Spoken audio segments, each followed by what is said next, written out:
Денес стапува на сила новиот правилник за управување со водите за капење, со кој водата во Дојранското езеро ќе биде безбедна за капење.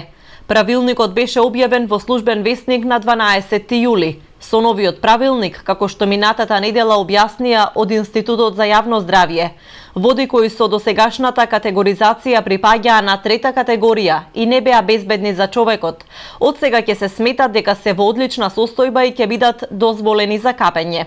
Досегашната уредба за категоризација на водите во 5 категории, од кои првата е вода за пиење, втора вода за капење, а третата веќе не е безбедна ниту за капење и пиење, туку само за наводнување, веќе нема да важи.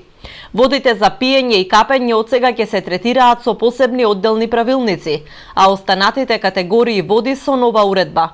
Со одредбите од правилникот, анализа на водите за капење дали се во добра состојба или не, треба да се прават од 15 мај до 15 септември, а според член 31 од правилникот, известување дека водата е забранета за капење на плажите треба да се истакне најдоцна до 1 јуни во тековната година. Но морам да потенцирам дека соодно на новиот правилник, кој е усогласен уште еднаш ќе потенцирам со директивата, овие резултати што веќе ги имаме се фактички одлична состојба или по новиот правилник нема тоа прва, втора, трета, четврта, тука има одлична, добра, задоволителна и незадоволителна состојба, значи испаѓа дека се одлична состојба, така да како прва класа.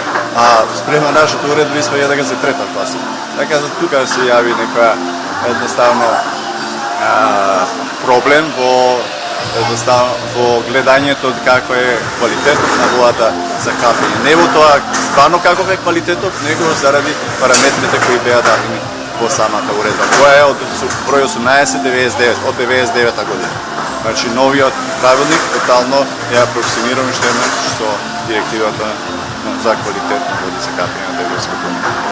Доктор Михаил Кочубовски од Институтот за јавно здравје минатата недела изјави дека новиот правилник е усогласен со европските директиви и дека со него се менуваат граничните вредности за количество бактерии, ентерококи и ешерихија коли кои се од фекално потекло.